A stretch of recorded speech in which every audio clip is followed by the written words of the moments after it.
Exercise 5.1 question 1 का part 4 करेंगे। देखो यहाँ पे क्या होगा, यहाँ पे आपके पास यहाँ पे फॉर्मूला लग रहा है, देखो इस क्वेश्चन के अंदर, ठीक है। फैक्टर बनाएंगे, फिर इसका एचसीएफ लेंगे हम लोग, ठीक है, जैसे हमने प्रीवियस क्वेश्चन में लिया था। यहाँ पे आपके पास बोल रहे हैं कि देखिए यहाँ पे ये जो क्वेश्चन है ना आपका 4x² एंड 9। अब देखो मैंने आपको पहले बताया है चैप्टर 3 में एंड 4 के अंदर भी कि जब दोनों टर्म किसी न किसी का स्क्वायर हो, बीच में माइनस की साइन हो, तो क्या करो। देखो ये किसका स्क्वायर है, ये है 2x का, ये किसका है 3 का, 9 3 का है ना। जब दोनों टर्म किसी न किसी का स्क्वायर हो, बीच में माइनस की साइन हो, तो क्या करो, यार फॉर्मूला लगा दो, a² माइनस b², ठीक है। क्या होता है, a minus B and then a plus B, ठीक है। तो फॉर्मूले को अप्लाई कर देते हैं, a minus B and then a plus B, ठीक है। ये तो हो गया भाई इसके, इस क्वेश्चन के फैक्टर बन गए आपके पास, ठीक है। अब आते हैं हम किस पे, इसके फैक्टर बनाते हैं कि इसके फैक्टर कैसे बनेंगे। तो यहाँ पे इसको लिख लेते हैं, ठीक है। 2x² माइनस का 5x एंड देन प्लस 3। देखो यहाँ पे क्या हो रहा है, यहाँ पे आपके पास ना इसकी मिड टर्म एक हो रही है, ठीक है। ये दो टर्म लिखी हुई है, ठीक है, और स्टैंडर्ड फॉर्म दी हुई है आपको। देखो क्या करोगे आप, ये 2 मल्टीप्लाई किससे होगा, 3 से होगा, ठीक है। क्या आंसर है, 6 आंसर है। 6 का ले लो एलसीएम, 6 2 3 6 3 1 3, ठीक है। अब आपको देखो दो नंबर ऐसे लेके आने हैं, इसको प्लस माइनस करें तो 5 बने एंड मल्टीप्लाई करें तो 6 बने। तो क्या कौन सा नंबर है वो, 2 और 3। 2 और 3 को प्लस करने में क्या आंसर आएगा, माइनस, वो आ जाएगा 5 आंसर आ जाएगा। देखो हमें लेकिन माइनस का 5 चाहिए, ठीक है। तो अभी दो नंबर को प्लस भी करना है, साइन माइनस की भी चाहिए, तो दोनों की साइन माइनस लगा दो। इस तरह क्या होता है कि दो टर्म प्लस भी हो जाती है और उनकी साइन माइनस भी आ जाती है, ठीक है। तो पुट कर देंगे बीच में, 5 का मिडिल टर्म ब्रेक हो गया क्या, 2x माइनस 3x प्लस 3, ठीक है। अगर मिड टर्म ब्रेक नहीं पता आपको किस तरह से होती है, जो जाके मेरा एक्सरसाइज 3 चैप्टर 3 देखो एंड 4 देखो, उसमें आपको मैंने डिटेल में सिखाया किस तरह मिड टर्म ब्रेक होती है, ठीक है। तो देखो यहाँ पे हमने क्या किया, बीच में पुट कर दी वैल्यू। यहाँ से लेंगे कॉमन, कॉमन क्या आ रहा है यहाँ पे, देखो 2 कॉमन है दोनों तरफ और x भी कॉमन है। कम से कम x कितना कॉमन है, कम से कम वो है x⁴1, तो बाहर ले लेंगे वो। यहाँ पे 2 कॉमन लिया, 2 तो बचेगा नहीं, x 2 है आपके पास तो 1 बाहर लिया, 1 बचेगा यहाँ पे, ठीक है। अब देखो यहाँ पे क्या होगा, यहाँ से 2x लिखा हुआ ना, 2x हमने कॉमन ले लिया तो 1 बचेगा, ठीक है। यहाँ से कॉमन आ रहा है 3, x तो कॉमन है नहीं, तो यहाँ पे x बचेगा। देखो माइनस की साइन होना, ध्यान रखना, क्योंकि इस माइनस की साइन की वजह से प्लस की साइन क्या होती है, माइनस की जाती है। आपने 3 बार कॉमन लिया तो 1 बचेगा यहाँ पे। देखो दोनों ब्रैकेट सेम है, इसका मतलब हमने मिड टर्म ब्रेकिंग सही की है। अगर मिड टर्म ब्रेकिंग सही नहीं की होती ना, तो ये ब्रैकेट सही नहीं आते, ठीक है। ब्रैकेट सही आ रहा है, इसका मतलब हमने मिड टर्म ब्रेकिंग बिल्कुल सही की है। जो दो ब्रैकेट सेम है उनको एक दफा लिख दो, और जो बाहर वैल्यू लिखी ना ब्रैकेट के बाहर जो वैल्यूज लिखी हुई है उनको एक जगह कर दो। कौन कौन सी वैल्यूज है, 2x माइनस 3, उसको एक जगह कर दिया, ठीक है। आपने इसकी फैक्टर भी निकाल ली, इसको फैक्टराइज कर, दोनों को फैक्टराइज कर लिया आपने। अब निकालेंगे इनका एचसीएफ, तो देखो कैसे लिख लेगा, इसका एचसीएफ लिख लेगा। देखो कॉमन क्या है दोनों, उसके अंदर, किसके अंदर, दोनों की फैक्टर के अंदर कॉमन क्या है, 2x minus 3, 2x minus 3 common है ना, तो 2x माइनस 3 ये आपका हो गया एचसीएफ ऑफ क्वेश्चन 1 पार्ट 4 का। पार्ट 5 देखो यहाँ पे क्या हो रहा है, यहाँ पे आपके पास 3 वो दी हुई एक्सप्रेशन ये, ठीक है। अब तीनों के फैक्टर बनाएंगे, फिर उसका एचसीएफ लेंगे, ठीक है। मैंने क्वेश्चन इसलिए पहले से करके रखा हुआ है क्योंकि ताकि वीडियो ज़्यादा लंबी ना बने, आप लोगों का टाइम बचे, ठीक है। तो आप लोग मेरा ख्याल करो, चैनल को लाइक और सब्सक्राइब करो, ठीक है। तो अब देखो यहाँ पे क्या होगा, आपके पास ये पहले टर्म इसको हमने ले लिया। देखो यहाँ पे क्या हो रहा था, मैंने देखा यार ये दोनों टर्म ए भी किसी का स्क्वायर है और बी भी है, तो यहाँ पे अगर मैं 2 कॉमन ले लूँ तो अंदर क्या बचेगा, a², यहाँ बचेगा 4b²। अभी जो अंदर नंबर बचा है इसका, ये किसी न किसी का स्क्वायर बन सकता है, ये किसका स्क्वायर है, a का, और ये 2b का स्क्वायर है। तो इसलिए मैंने यहाँ से 2 कॉमन ले लिया। क्यों कॉमन ले लिया, क्योंकि यहाँ पे परफेक्ट स्क्वायर नहीं बन रहा था, ये जो वैल्यूज है, ठीक है। a और b तो स्क्वायर है किसी न किसी का, लेकिन 2 और 8 किसी का स्क्वायर नहीं है, परफेक्ट स्क्वायर, ठीक है। तो ये परफेक्ट स्क्वायर नहीं था, जो मैंने बाहर 2 कॉमन लिया। जैसे 2 कॉमन लिया तो ये अंदर वाली वैल्यू क्या बन गई, परफेक्ट स्क्वायर बन गई, ठीक है। किसका, 2a, a² a का, 4b² 2b का, ठीक है। अब क्या करोगे आप, अब क्या ये करोगे कि फॉर्मूला लगा दो, कौन सा, a minus B plus B, जो हमने क्वेश्चन नंबर 4 में किया है, a minus B A plus B. ये हो गए पार्ट, इस पहले उसके फैक्टर बन गए, ठीक है। अब दूसरे फैक्टर बनाते हैं दूसरे पार्ट की। अब देखो कैसे बनेंगे, यहाँ पे मिड टर्म ब्रेक हो रही है, 3 वैल्यूज आएगी, आपको पता है मिड टर्म ब्रेक होती है ज्यादातर। तो लेकिन मैंने देखा यार यहाँ पे ना कॉमन आ रहा है। देखो मिड टर्म ब्रेक हो रही हो ना आपके पास, कहीं पे 3 टर्म दी हुई हो, मिड टर्म ब्रेक हो रही हो और कॉमन भी आ रहा हो, तो पहले कॉमन ले लिया करो। उससे होता ये कि क्वेश्चन छोटा हो जाता है, और जब क्वेश्चन छोटा हो जाता है तो फिर क्वेश्चन करना आसान हो जाता है थोड़ा सा, ठीक है। देखो मैंने यहाँ से कॉमन लिया 4, यहाँ बचेगा 1, यहाँ से कॉमन लिया 4, यहाँ 4 बचेगा नहीं। अब 4 ग्रेटर 64 कब आता है? 4 ग्रेटर 64 आता है कब? 6 जा, तो मैंने 24 लिख दिया था, 6 जा आता है, 6 लिखेंगे यहाँ पे, ठीक है। 4 सीधे 24 होता है ना, तो इसलिए यहाँ पे 6 आया, ठीक है। अब देखो मिड टर्म ब्रेक करेंगे, क्या होगा? यहाँ 1 लिखा हुआ है ना, ये 1 हो जाएगा 6 से, क्या आंसर आएगा? 6 आंसर आएगा। दो नंबर ऐसे लेके आओ, इसको प्लस माइनस करो तो क्या बचे? बीच में वाला नंबर बचे। देखो बीच वाले ए बी के साथ कुछ नंबर नहीं लिखा हुआ, तो मतलब 1, ठीक है। दो नंबर ऐसे लेके आने, इसको प्लस माइनस करने 1 बनाए, मल्टीप्लाई करने में क्या आंसर है आपके पास? 6 है। तो आपको पता है हमने एलसीएम निकाल चुके पहले 6 का, तो क्या आएगा 6 का एलसीएम? ये आएगा, पता है आपको, ठीक है। सिंपल सी बात है, अगर माइनस पर आंसर लेके आना है, प्लस पर आंसर लेके आना है आपको, और आपके पास दो वैल्यूज इस तरह की दी हुई है 2 और 3, तो जो बड़ा नंबर है उसके साथ प्लस रख दो और छोटे के साथ माइनस रख दो। इससे होगा क्या कि आपके पास आंसर माइनस में आ जाएगा, आंसर वैल्यू आपकी माइनस हो जाएगी और आंसर आपका प्लस में आ जाएगा, ठीक है। तो क्या कौन सी दो वैल्यूज हैं? एक है 3 एंड देन -2, ठीक है।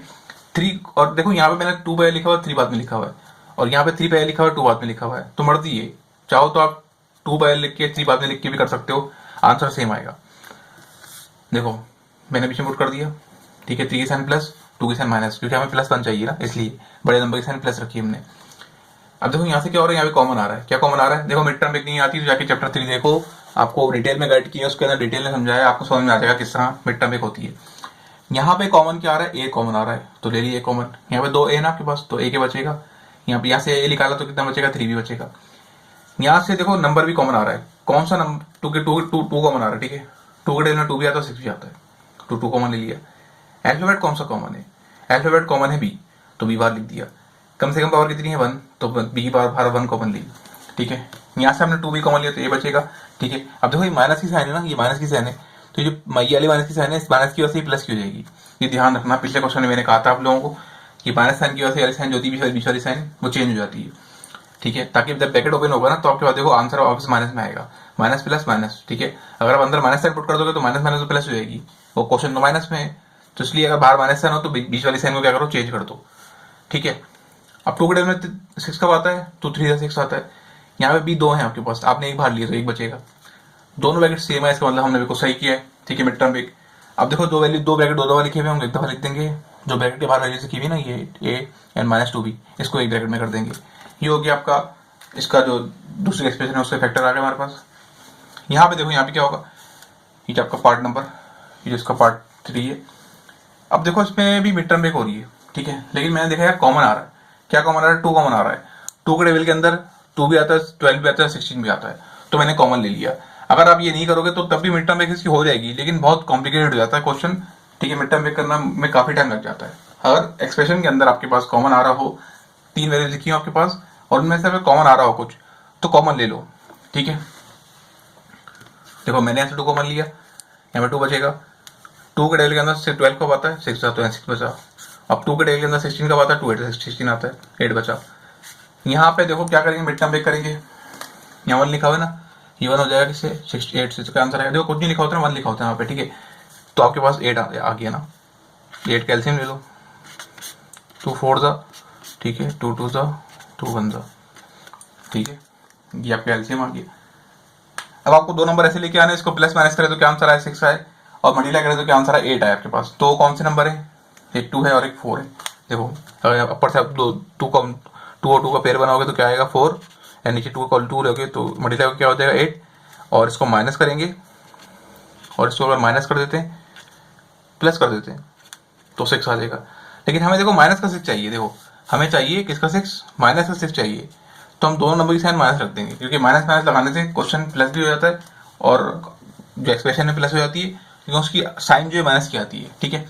तो इसलिए मैंने दोनों के नंबर की साइन माइनस रख दी। तो कौन सा नंबर है जिसको मल्टीप्लाई करने पे क्या आएगा? 8 आएगा, प्लस माइनस करने में 6 आएगा, तो वो है 2 और 4। तो पुट कर दिया इसको।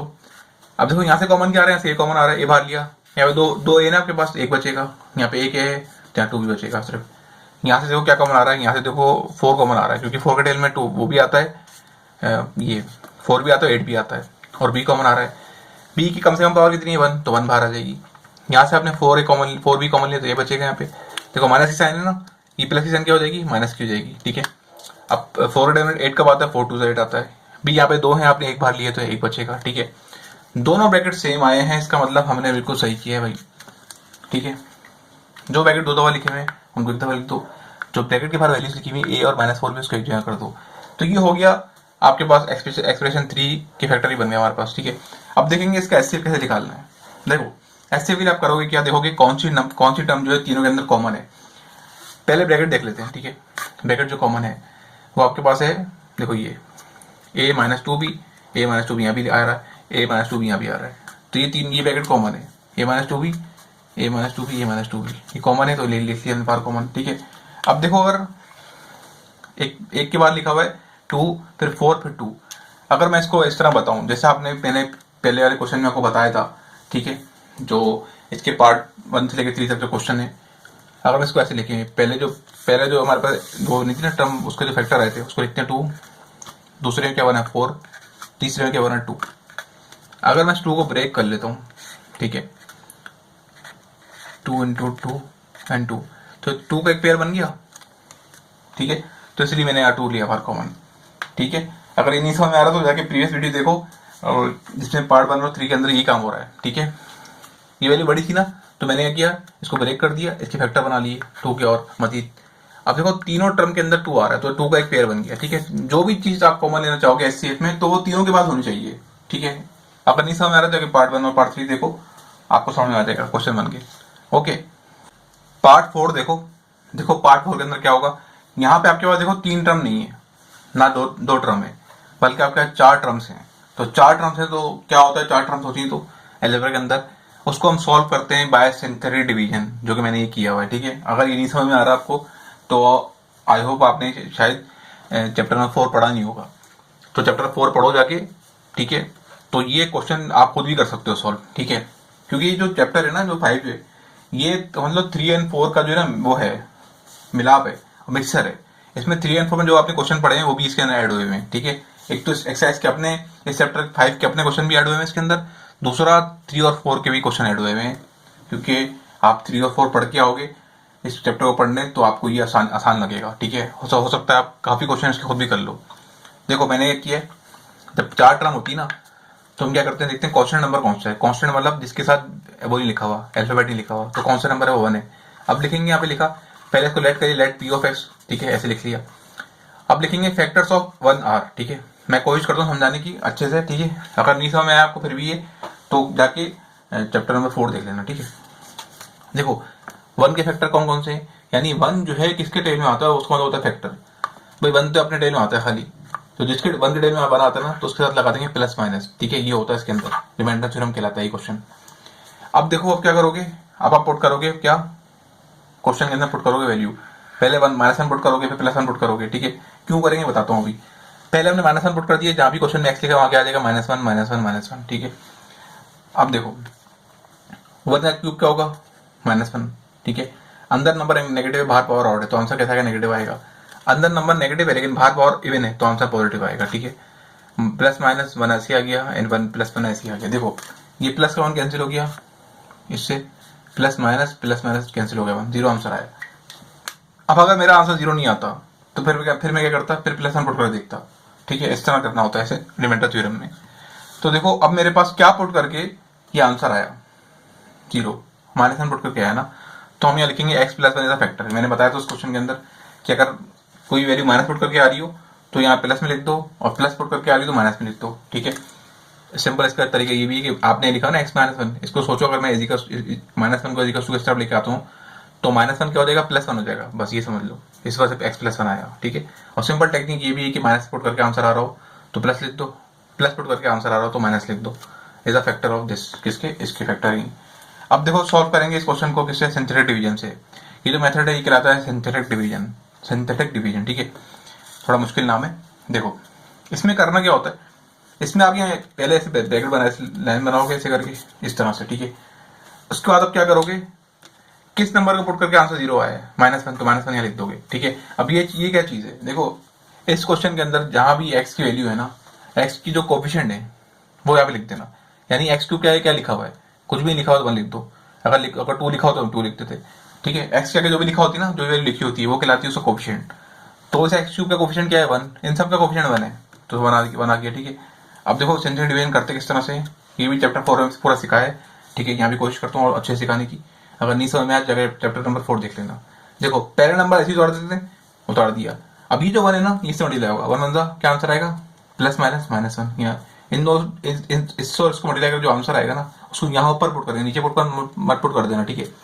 अब देखो प्लस का वन माइनस का वन कैंसिल हो गया, फिर जीरो बचा आपके पास। अभी जीरो मल्टीप्लाई होगा वन से, जीरो वन सा जीरो होता है, ये लिख देंगे प्लस का वन प्लस का जीरो, आंसर आएगा प्लस का वन। अभी प्लस का वन किससे मल्टीप्लाई होगा, वन वन से, तो क्या आंसर आएगा plus minus minus one. Plus का वन माइनस का वन कैंसिल हुआ, जीरो आंसर आ गया, ठीक है। अब लिखोगे आपने एक्सप्रेशन को लेट कहते हैं, लेट पी ऑफ एक्स, इसकी फैक्टर क्या बने, पहला फैक्टर इसका ये रहा एक्स प्लस वन, लिख दिया हमने। अब देखो इस कांस्टेंट नंबर से हमने ये बनाना है, ठीक है। कैसे बनाएंगे ये बताया तो आपको, वैसे मैंने बताया चैप्टर 4 के अंदर, फिर भी बताया तो देखो इस तरह से बनाएंगे आप, मैं दिखाता हूँ शीट के ऊपर आपको। देखो अब आप क्या करोगे, ये जो नंबर लिखा है ना आपके पास कांस्टेंट, इसे कहते हैं कांस्टेंट को बनाना वेरिएबल्स के अंदर। देखो जीरो लिखो, सिंपल आसान तरीका है बहुत, वन लिखा हुआ है लिख दो, जीरो लिखा हुआ है लिख दो, वन लिखा हुआ है। पहले नंबर को छोड़ दो, देखो बीच में कोई साइन नहीं ना, तो सबके साइन प्लस लगा दो, ठीक है। पहले नंबर को छोड़ दो, दूसरे नंबर के साथ एक्स लगाओ, तीसरे के साथ एक्स लगाओ। पहले जो एक्स उसकी पावर वन लगा दो, दूसरे के पावर स्क्वायर लगा दो। इसको सोल्व करो, क्या आंसर आएगा इसका x square, zero x zero होता है, लिखेंगे नहीं, एंड देन वन ऐसे आ गया। इस तरह ये जो आपके पास कॉन्स्टेंट नंबर है ये कन्वर्ट होकर इसके अंदर अलजेब्रा की फॉर्म में, ठीक है। इस तरह करते हैं इसको। अब देखो इसका जो अगली एक्सप्रेशन है इस क्वेश्चन की, क्वेश्चन नंबर 6 की, उसके अंदर भी चार टर्म्स है आपके पास। तो चार टर्म होती तो क्या होता है हमारे पास, हम इसका करते हैं solve by factor theorem, remainder theorem से, ठीक है। तो चलो करते हैं। अब इसमें देखो कांस्टेंट वैल्यू कौन सी है, इसमें कांस्टेंट वैल्यू है आपके पास प्लस वन, तो प्लस वन की फैक्टर निकालेंगे, यानी प्लस वन किसके से टेबल में आता है भाई, प्लस वन जो अपने टेबल में आता है ऐसा खाली, तो इसके साथ लगा देंगे प्लस माइनस। तो पहले माइनस वन पुट करके देखते हैं कि आंसर जीरो आ रहा ही नहीं आ रहा, ठीक है। पुट माइनस वन, जहां भी क्वेश्चन में एक्स लिखा हुआ है वहां क्या आ जाएगा minus one minus one minus one. आपको पता है कि अगर अंदर नंबर नेगेटिव हो, बाहर पावर ऑड हो, तो आंसर नेगेटिव आता है, ठीक है। देखो अंदर नंबर नेगेटिव है लेकिन बाहर पावर इवन है, तो आंसर कैसा आएगा, पॉजिटिव आएगा। अब पॉजिटिव का वन आंसर आएगा आपके पास इस तरह से, बाहर थ्री लिखा हुआ है तो थ्री वन थ्री हो जाएगा, इसलिए थ्री आंसर आ गया, ठीक है। अब देखो three one three plus minus minus three plus one ऐसे ही आ गया, ठीक है। देखो ये माइनस का वन, ये प्लस का वन कैंसिल हो गया, ये प्लस माइनस थ्री ये भी कैंसिल हो गया, जीरो बचा, ठीक है। तो अब क्या करोगे, देखो क्या पुट करके आंसर आपके पास वो आया, जीरो आया, माइनस वन पुट करके आया, यहाँ लिख दोगे प्लस वन, ठीक है। अगर माइनस टू पुट करके आंसर आता तो यहाँ वो लिख देते प्लस टू लिख देते, जो भी नंबर पुट करके आंसर आया हो, ठीक है। अगर वो माइनस में आंसर आ रहा है, अगर माइनस पुट करके आंसर आया तो यहाँ प्लस लिखेंगे, प्लस पुट करके जीरो आ रहा है तो यहाँ लिखेंगे माइनस, इज अ फैक्टर, ठीक है। अब इस क्वेश्चन को हमें देखेंगे भाई, इसको सॉल्व करेंगे बाय सिंथेटिक डिवीजन से। क्या पुट करके आंसर जीरो है, माइनस वन, तो माइनस वन यहाँ लिख देंगे, ठीक है। आपको पता है किस तरह लिखा मैंने ये, यहाँ मैंने क्या किया, एक्स के कोफिशिएंट सारे लिख दिए, एक्स क्यूब का, एक्स स्क्वायर का, एक्स का, एंड देन कांस्टेंट नंबर, तो ऐसे ही आ जाएगा। ये कहलाता है सिंथेटिक डिवीजन, ठीक है। देखो आप क्या करोगे, आपको पता है क्या करेंगे, यहाँ पे पहले नंबर को ऐसे उतार दिया, ठीक है। अब ये वन किससे होगा, मल्टीप्लाई वन से, वन वन वन हो गया, minus plus minus one, plus का थ्री माइनस का वन, क्या आंसर आएगा, प्लस का टू बचेगा। अभी प्लस का टू किससे हो जाएगा, वन से हो जाएगा, टू वन जा two, plus minus minus two, plus three minus two कितना बचेगा, plus minus minus one, plus one बचेगा, because three is greater than two. अब ये वन किससे हो जाएगा, वन वन जा वन हो जाएगा, plus minus minus one, plus का वन माइनस वन कैंसिल हुआ, जीरो आंसर आ जाएगा, ठीक है। तो अब देख लो इसको मैंने किस तरह ट्रांसफॉर्म किया, इसके अंदर दिखाया था। देखो क्या बचा आपके पास बचा था ये बचा ना आपके पास वन प्लस, ये बचा आपके पास वन टू वन।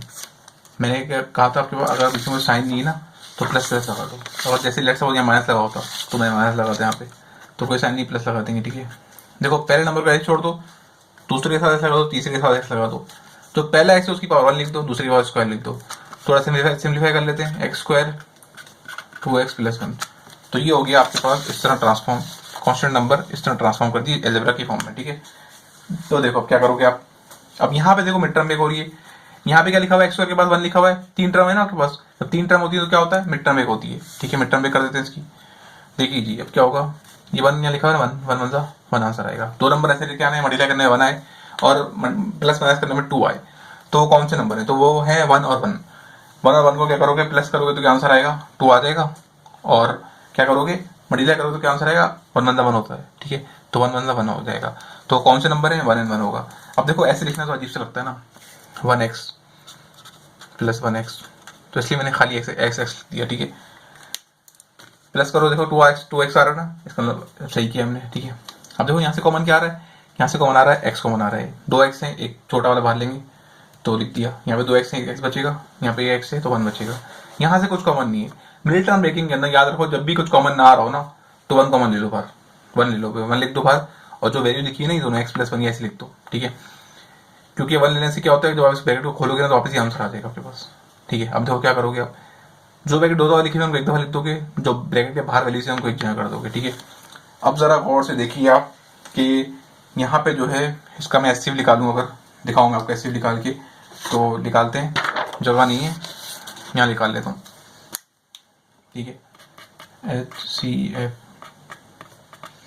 देखो कौन सी वैल्यू कौन, यहाँ पे तीनों के पास सेम है, x+1 ये रहा, इसके बाद x+1 है, ठीक है।